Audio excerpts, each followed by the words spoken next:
Kia ora everyone, I'm Morgan and I've been diagnosed with celiac disease for nearly 3 years now, and here are some things that I wish someone told me right at the start. Depending on where you live, after diagnosis you might be offered some sort of sessions with a nutritionist or dietitian. However, this isn't too common, and more often than not you might be given a pamphlet or, like me, a brief explanation on what celiac disease is and pretty much don't eat gluten and you'll be fine, and then sent on your merry way. Unfortunately, it's not as simple as that, and like any major lifestyle change, there is a huge learning curve that comes with it. I reached out to fellow celiacs on Instagram and Facebook and asked them the question, what do you wish you had been told when you were diagnosed with celiac disease? And I got an overwhelming response. Luckily, a lot of them overlapped, and I've attempted to condense them into 10 main points that will hopefully give you a good foundation to build your celiac knowledge off. So here are 10 things that you need to know that a doctor might not tell you when you're diagnosed with celiac disease.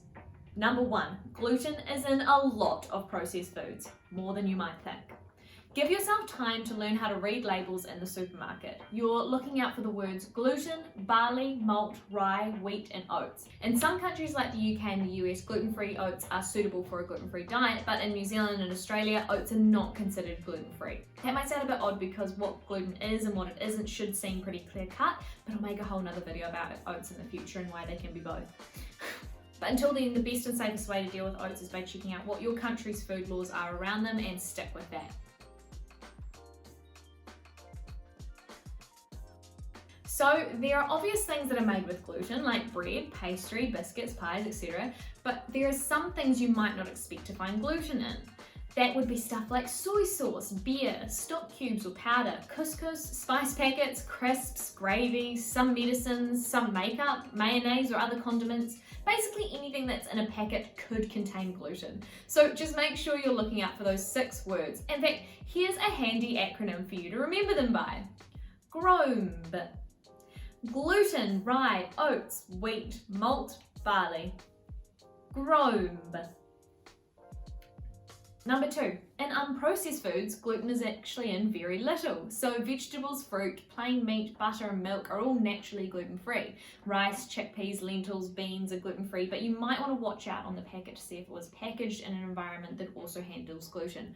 Most of them aren't, but it's always good to get in the habit of checking. And if you're missing the processed foods, which is totally okay, you usually will be able to find gluten-free alternatives in the free from section in your local supermarket. Number 3, while we're on this topic, don't fall in the trap of buying everything from the free from section. You'll find that it's a lot more expensive, and you can actually still buy a lot of the regular versions of some things. For example, pasta sauces. A pasta sauce in the free from section could be 3 times more expensive than the regular version, and most pasta sauces don't contain gluten anyway, so it's cheaper to buy for the regular version in the regular part of the supermarket.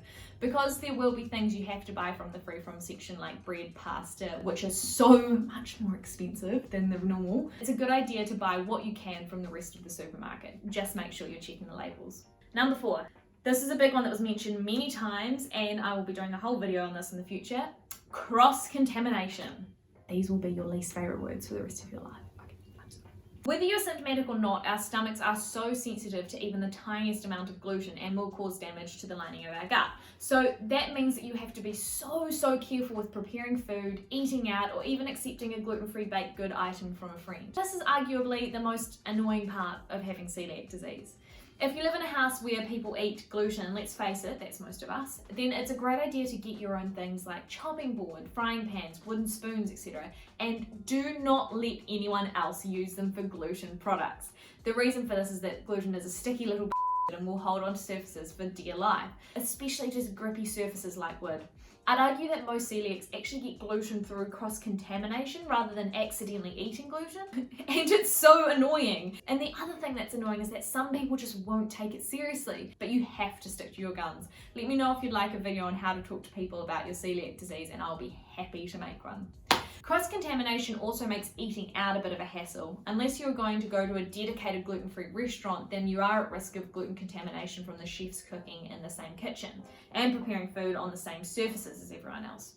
It's so important that you tell wait staff that you have celiac disease. If they are unsure what that is, do not be afraid to ask the chefs themselves. They will 100% know what it is and will be able to tell you if they can cater for you or not. I could go on about cross-contamination for days, but I'll leave this for another day because there's a few more things we've got to get through first. Number 5, No two celiacs are the same. What I mean by that is that symptoms vary wildly, and so does the severity. For example, some people get rashes when they eat gluten. That's not something that I experience though. Another thing that's different from celiac to celiac is how long it takes to recover once moving to a gluten-free diet. In my experience, my very lucky experience, I started to feel a huge improvement in my mood and energy levels after only 2 weeks, which was extremely lucky. Some people take months or even years to fully heal their gut. This sometimes has something to do with how long you've gone undiagnosed and how much damage has been done to your small intestines. Regardless, just because you aren't seeing improvement quickly doesn't mean that you aren't healing. Number 6, keep snacks on you at all times, especially during the start of your diagnosis. I don't even want to talk about how many times I got hangry and cried about not being able to eat anything. Have a muesli bar or something on you to avoid situations like that, and make sure it's a snack that you actually like. There's nothing worse than standing around a bunch of friends eating fish and chips and you've got a bland vanilla protein health bar. Number 7, it will be hard at the beginning, but it does get easier.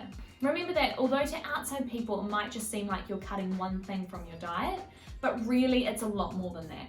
You honestly have to learn how to adapt to a life without gluten while letting your body heal. You might start to feel anxious about food. I know I did and still do when eating out. It will get tiring reading the backs of labels and frustrating when you find another thing that you can't eat, and annoying because the food is significantly more expensive for you than anyone else, and it sucks when you can't go to certain places to eat with your friends because they can't cater for you.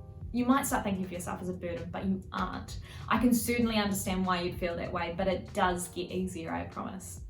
Number 8, follow-up health checks.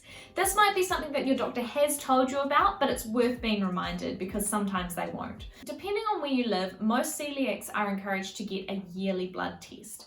This is to make sure that you aren't becoming deficient in anything, because taking a major food group out of your diet can quite easily lead to that. For my first one, I found out that I was low in iron, which I think is quite common amongst celiacs, but that was easily fixed once I talked to the doctor about it. It's also a good time to check in with your doctor about where you are at with your gluten-free diet and how you've been feeling, and if you've noticed or not noticed any improvement.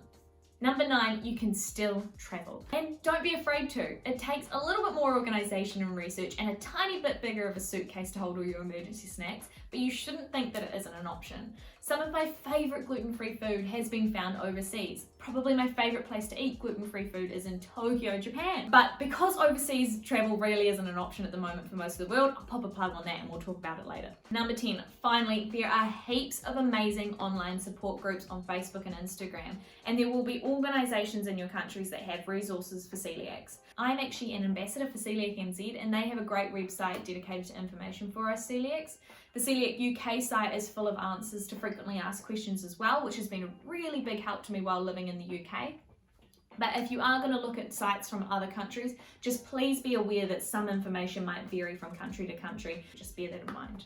That's all I've got for you today. There are probably a million other handy tips that will be good to know for new celiacs, but I hope that this is a good starting off point. If you're a celiac and you have any tips, be sure to mention them in the comments below. And if you like this video, please do me a favour and give me a big thumbs up and subscribe to my channel for more celiac tips, recipes and news. Thank you so much for watching. I will see you in the next video. And remember, grow.